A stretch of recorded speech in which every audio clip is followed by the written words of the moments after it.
Welcome audience to Drascent Risk Podcast. Today we have with us Ms. Ruchika Gupta, a forensic psychologist and mental health advocate. Ms. Ruchika Gupta, a passionate forensic psychologist committed to merging mental health with the justice system. She holds a master's in forensic psychology, extensive hands-on experience at both the central and state forensic science labs. Having trained as a forensics expert at the Central Forensic Lab of CBI, she has distinguished herself by leading workshops on the POSH Act. Ms. Gupta has cultivated an expertise in advanced forensics technique, including forensic interview and interrogations, polygraph administration, layered voice analysis, eye detect, brain electrical oscillations, signature profiling, and suspect detection system. She is not only a practitioner but also a dedicated researcher. Her marked studies dwell into the spheres of cognition with focus on rehabilitative aspects of hypnosis and the critical role in identity development within developmental psychology. Her research has gained international recognition, being presented at the conferences alongside esteemed scholars from the USA and Russia. From the outside, Ms. Ruchika has been committed to working at the grassroots level with the marginalized groups, understanding that the human factor is central to any endeavor. She believes that to truly serve the communities, we must dwell deeply into the human psyche and its foundational elements. This commitment led to her to become victimologist with an NGO where she tirelessly advocated for the rights of women and children. She has handled sensitive cases involving POXCO, POCSO, human trafficking, and sex abuses, ensuring that the voices of the vulnerable are not just heard but amplified. In her role as community psychologist, Ruchika spearheaded suicide prevention programs in Kota, Rajasthan, serving as a trained QPR, that is questioning, persuader, and refer suicide professional prevention trainer. Through this work, she has spread vital awareness about mental health and emotional well-being. Since January 2024, Ms. Gupta has been serving as forensic expert with the Chandigarh Police, working closely with the crime branch on complex crime scenes investigation. She is dedicated to the Women and Child Unit, addressing sensitive cases involving domestic violence and child protection. Her day-to-day tasks involve conducting forensic interviews and she collaborates with the investigative teams, applying her expertise to uncover crucial insights that aid in the pursuit of justice. Her compassionate approach ensures that the victims feel supported while her skills drive meaningful change in the community and advocate for the rights of those in need. Her key areas of expertise include forensic psychology, mastery of investigative techniques and victim assistance, victim advocacy, a tireless advocate of the protection of women and children's rights, research, insights into rehabilitative potential of forensic techniques, victim assistance with additional focus on cognitive and developmental psychology. Welcome and over to you, Ms. Rochika. You can educate us on the topic polygraph test and legalities. Over to you. Am I audible, Mr. Sharma? Yes, yes. Hello? Yeah. Yeah, yeah. Okay. So, thank you very much, Mr. Sharma, for such a humble introduction. So, hello everyone. My name is Ruchika, and I'm a forensic psychologist. Currently, I'm working as a forensic expert with the crime branch of Chandigarh Police. So, let's talk about our topic. It's polygraph. So, polygraph is a forensic investigative tool. It is also known as the lie detection tool. It is a very controversial and a long debated topic whether it actually detects the lie or not, but yet again, it is accepted as one in many countries. So, basically, a polygraph is a machine that is designed to detect and record changes in the physiological characteristics, that is, internal characteristics of a person, namely heart rate, blood pressure, respiration rate, and GSR. So, GSR is galvanic skin response. It measures the skin conductivity by measuring the sweat through our sweat glands. So, while these physiological aspects is being recorded, it's been done while a person is asked a series of questions from a specified questionnaire. And this specified questionnaire is designed by the examiner along with his team and team of the investigating officer so as to make it case specific. So basically, when we involve polygraph and its analysis, its records on the case, it is being done because the insight that is received, the direction that is being received through interpretations of the polygraph are the ones which contains information that couldn't be retrieved otherwise by the law enforcement or the agencies that is seeking its aid. So, polygraph, it is one of the expertise of forensic psychologists, and these are the people who use their experience, skill, and knowledge of the field and that of human behavior, or in layman terms, we call it people skill, to put ahead the perfect of details. So, when I talk about forensic psychologists, in India, forensic psychologists use principles, theories, assessments under certain ethics and protocols in order to address the complex issues in the legal arena.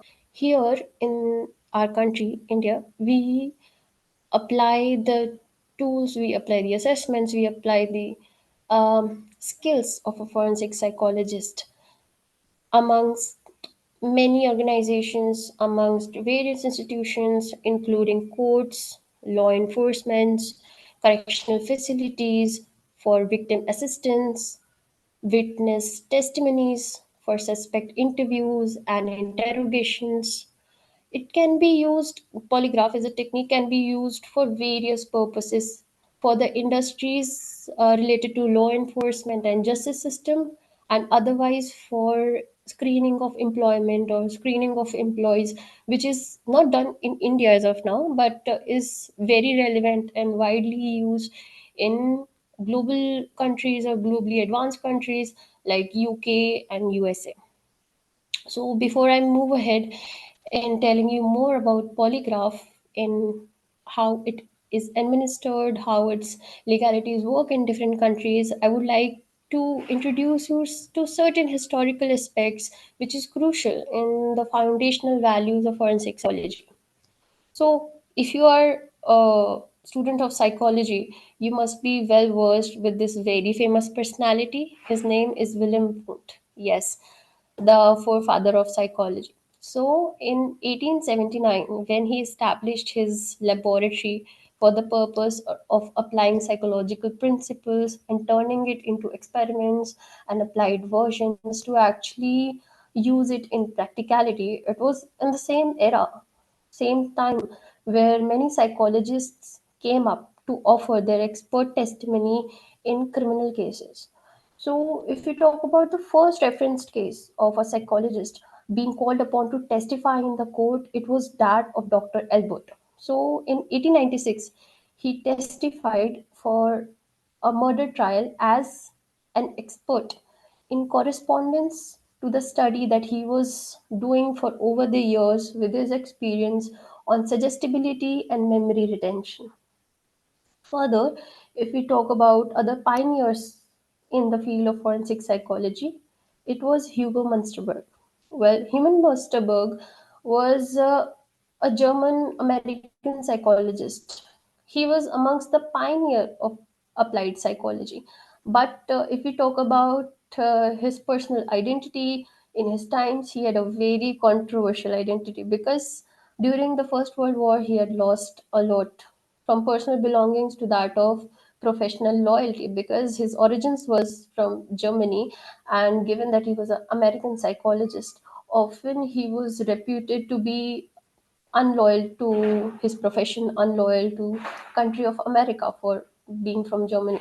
But nonetheless, he was and is still treated as pioneers in as a pioneer psychologist in forensic psychology at least.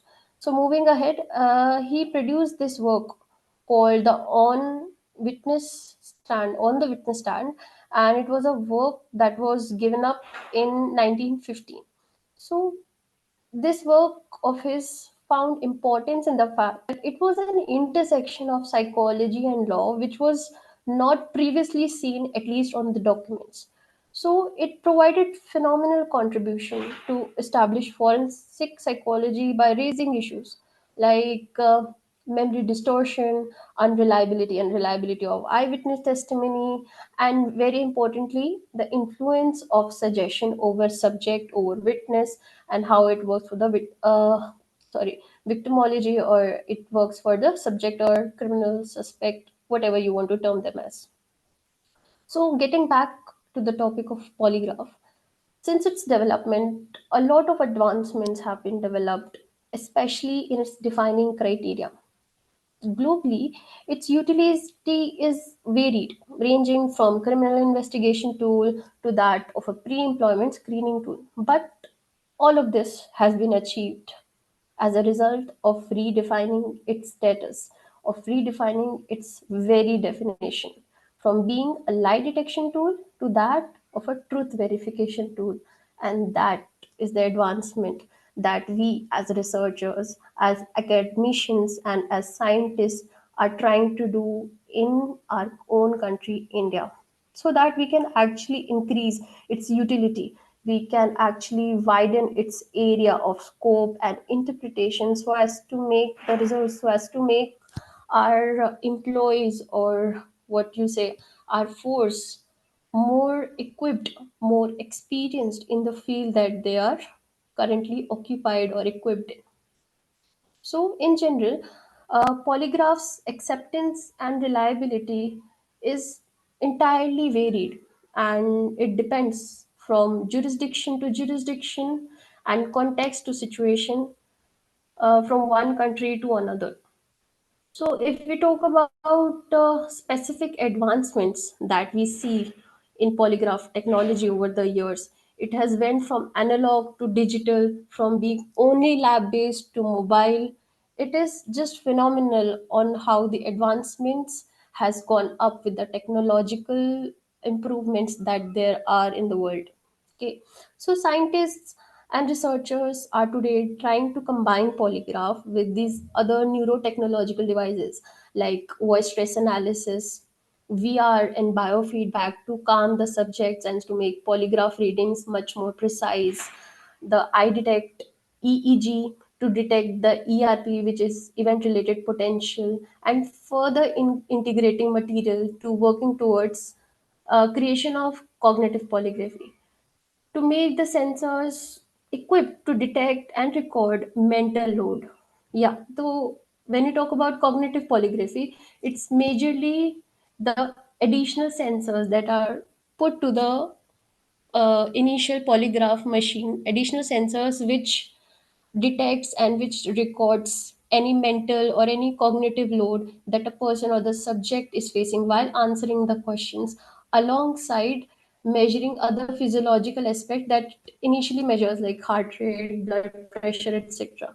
So when we combine these additional sensors to the initial sensors, it makes sure that the analysis that we are getting, the interpretation, the results that you are getting out of polygraph machine is more precise, in order for us to get a clearer direction or clearer goals when we are trying to define a subject or a person's identity, a person's truthfulness, or maybe trustworthiness for this particular organization or institution or reason that we are conducting polygraph for. Okay, so globally there are two main organizations or associations that are working towards establishing universal training and certification guidelines for the examiners to maintain that there are universal ethical guidelines that preserves human rights of the subject once they are being administered on the polygraph. So these two organizations are APA. No, it is not American Psychological Association, but it is American Polygraph Association. And EPA is European Polygraph Association. So, like I have discussed a little about polygraph, it's just like introduction only. So I want to talk a little about how it varies, how uh, the administration, how legalities of polygraph work globally. Though I can't take up every country that there is, but today I will be taking three countries: India, UK, and United States of America. I would like to start with India. So, in India, polygraph is a crucial tool in investigation process. Here, these are not these forensic techniques. These are not prohibited, but they are highly regulated by the justice system. It's upon the discretion of the court, of course, and the context of the case that decides for the reliability and acceptance of polygraph. The law enforcement agencies here often use the data received through polygraph analysis to get essential directions in the case as a lead, you may say, with, of course, a definitive judicial lookout in the entire process so as to maintain that there is no coercion, there is no pressure on the subject in terms of voluntariness, and the consent is absolutely uh, taken in very peaceful context and peaceful environment, and in a way, basically, that the subject is voluntarily giving the test in order to maintain the innocence of the test, and the trustworthiness, and of course the honesty factor. Further, there was this landmark judgment in 2010. It's called Selvi versus State of Karnataka. This case has provided a cogency to utility of forensic investigation tools like polygraph, narcoanalysis, and brain imaging. It is being made sure by the court that judicial system works in a way that forensic techniques and tools are highly regulated.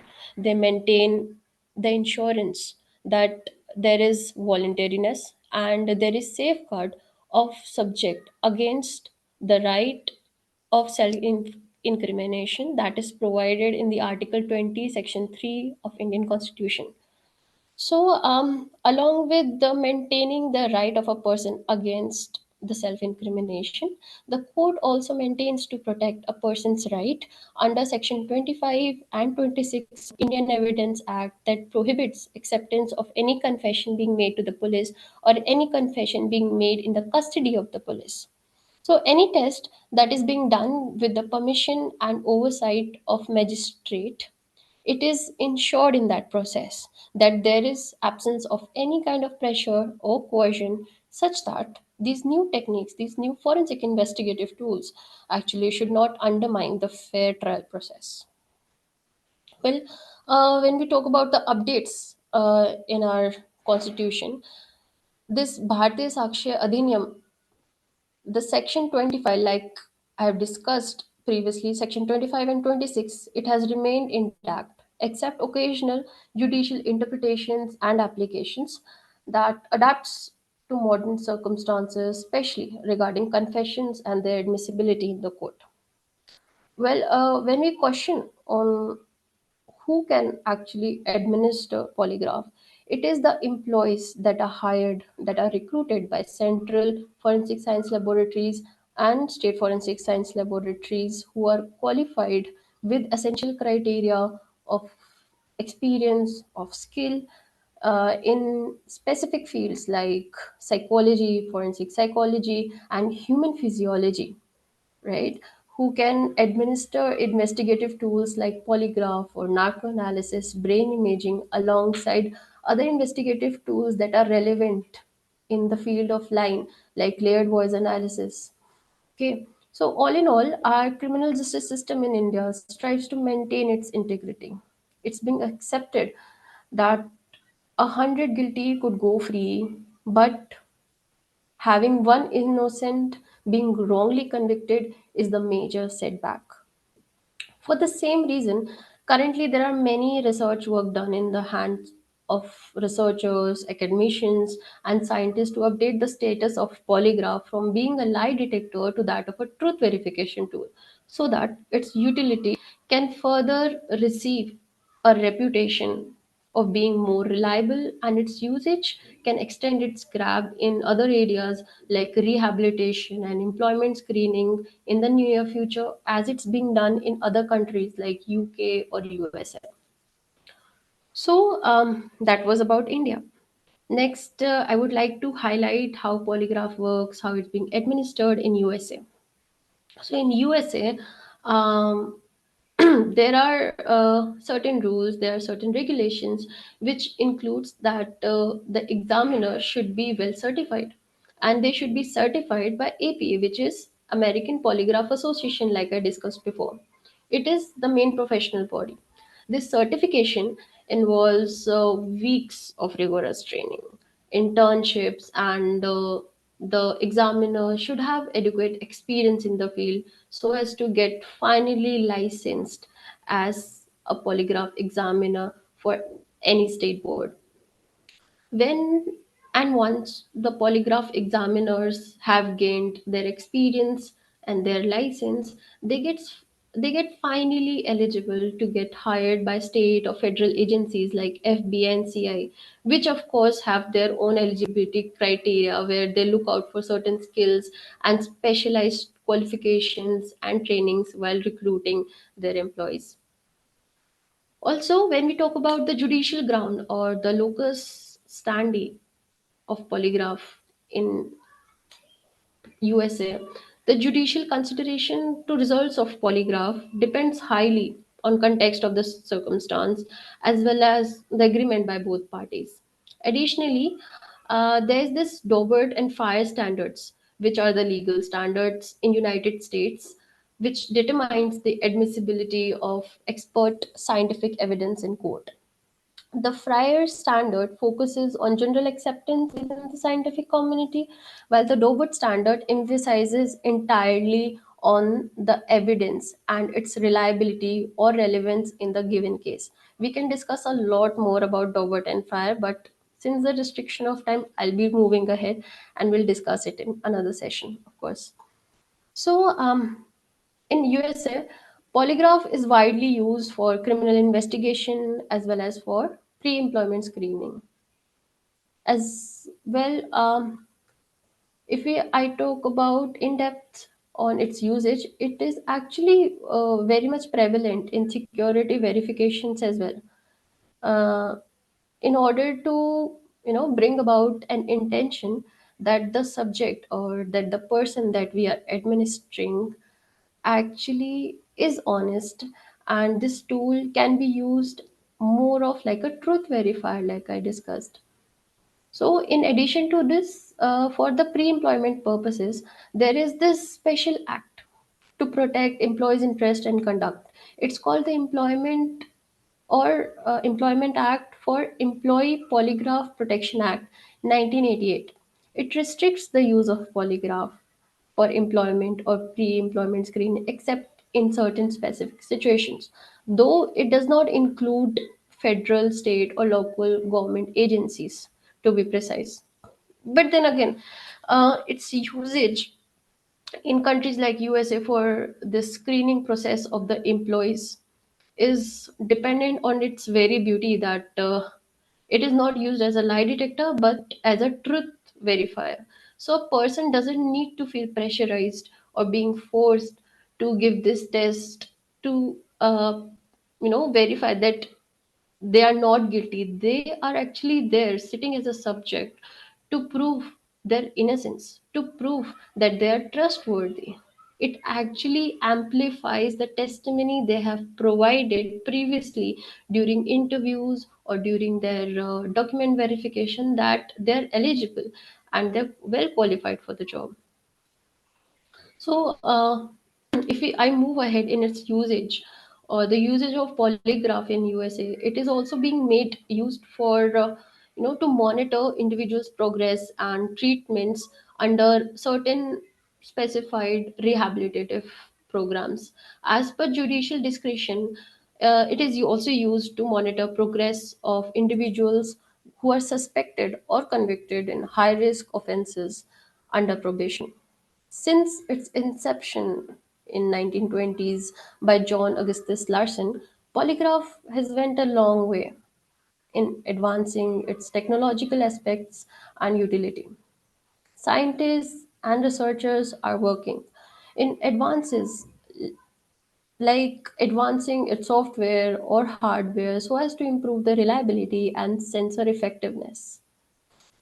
So when we increase or when we enhance its sensor effectiveness, it makes sure that the measures of the physiological and psychological aspects is more smoothly done, and analysis can be made for a real time up to mark precise results.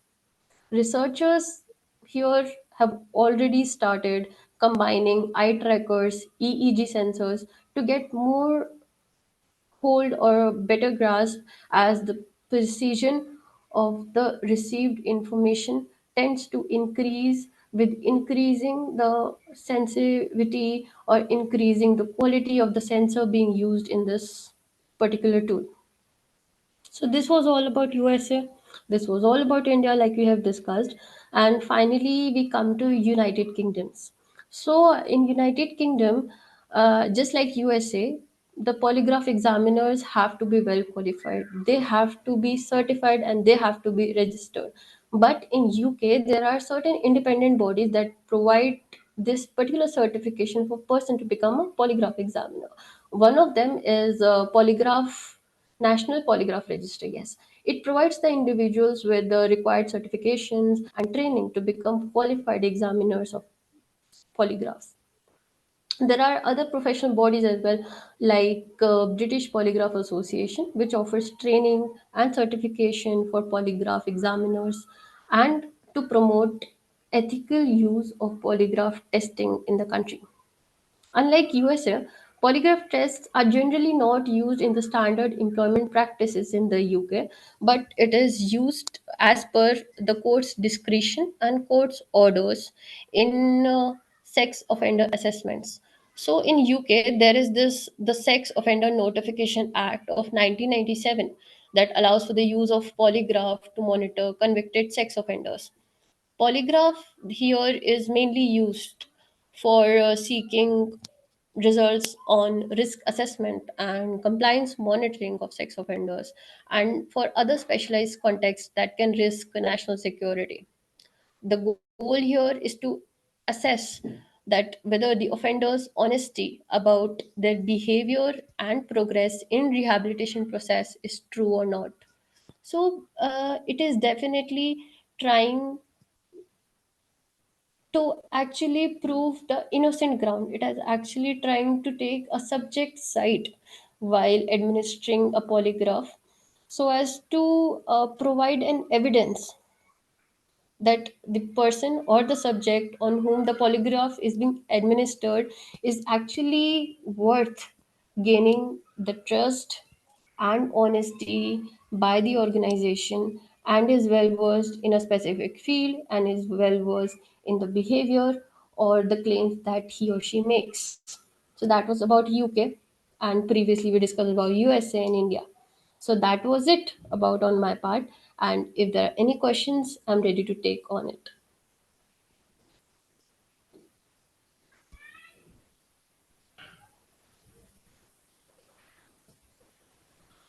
So very well covered, Ms. Ruchika.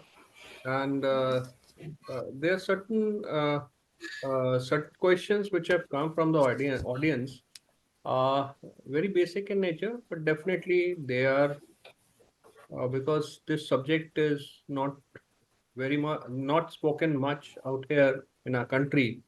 So the questions like the first question is, what is the direction of the current advancement in polygraph status in India? Okay, so if we talk about advancements that are being made in India, the major advancement that we are working towards is documenting the idea whether a polygraph machine can move its status from being a lie detection tool to a truth verification tool.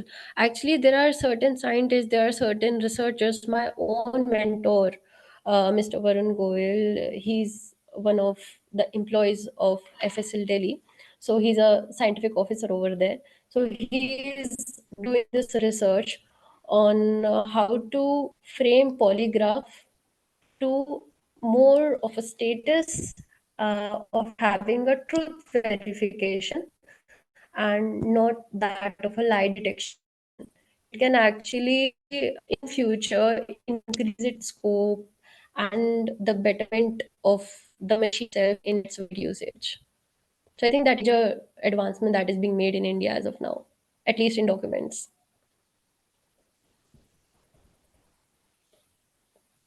So you are not audible. I think your mic is not. So the question is, I'm not what able are to. Yeah. what are the mobile polygraphs and how are they useful? Okay. So, like I told you that globally there are many advancements in polygraph, and one of them is moving polygraph from typically being a lab instrument to that of being more mobile in nature. So there are benefits and then there are shortcomings of mobile polygraph. So the major setback would be that it's still advancing. It's still in the advancing phase. So while there are many benefits where there is flexibility, there is usage of advanced technology, and one does not needs to be the subject or the examiner does not exactly have to be only in the laboratory settings so as to conduct the examination. It is more flexible, and like I said, and it is more accessible in variety of settings, right? That is one of the benefit of mobile polygraph. But then again, since it's still in the technological field of, or the arena of technological advancement, still there is much more betterment that is required in mobile polygraphy. It's well performed in the laboratory settings only because the environment of any investigation tool, specifically that of polygraph or brain imaging or bios, environment plays a very large role, because it has to be a certain environment with certain situations or specificities that cannot be achieved in other environments otherwise. Okay. And another question which has come up is quite logical. Who are the scientists or who are the people who are administrating polygraph legally in India?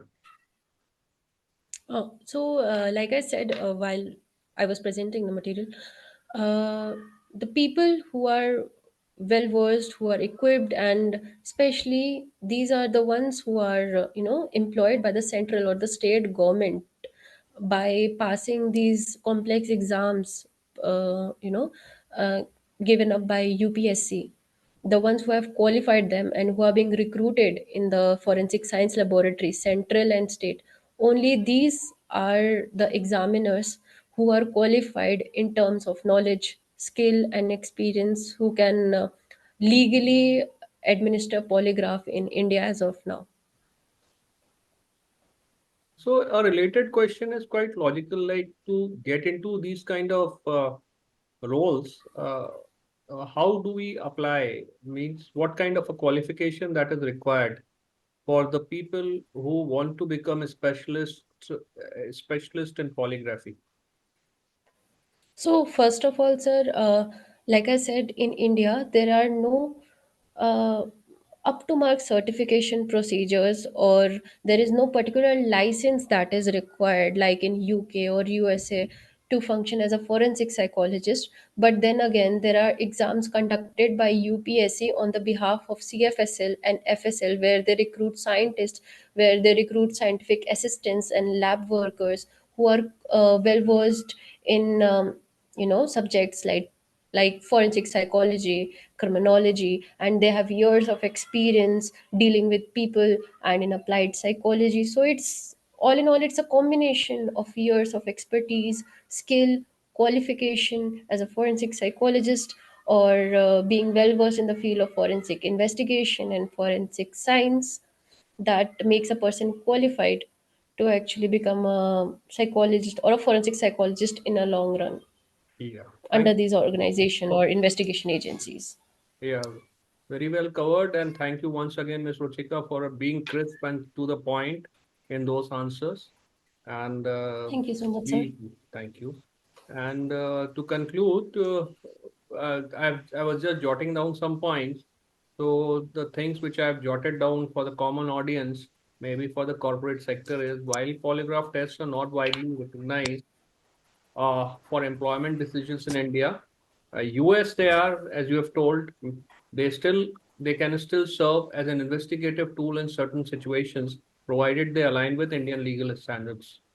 And uh, the Supreme Court, other small little research which I did was the Supreme Court of India has clarified that polygraph test will only be conducted with explicit consent, which you have covered also from the individual. And the Definitely, sir. results, yeah, Yes. results cannot be used as definitive evidences as a sole basis Yeah, for they are decision. not direct evidences, but definitely a corroborative ones providing Yeah, direction.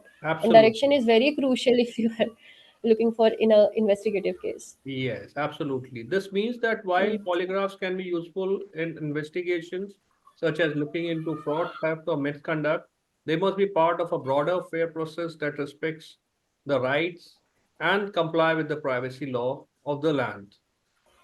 And given the inherent ethical challenges which the corporate faces, including concerns over privacy, the potential for coercion, and the questionable reliability of the results, corporates should use polygraphs with caution. This is what I'll say, because if they are not getting the right kind of people to carry out the polygraph, they may land up into trouble. Background checks, behavioral interviews, and integrity tests. They offer they also offer a reliable and a highly sound ways to assess employee trustworthiness and mitigate risk.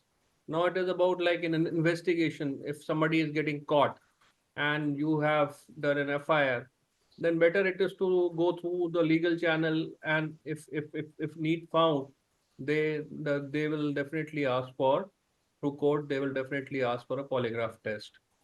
So coming on to, by combining polygraph tests with these other methods, companies can ensure they are taking a more legally compliant and ethically responsible approach to employee screening and investigation, balancing the need of security with respect for individual rights. So with this, we come to the end of this particular podcast. And thank you, Ms. Rachika, once again, and the audience for listening to us. Have a great day. Thank you, Ms. Rachika. Thank you for having me, sir. Thank you so much, everyone.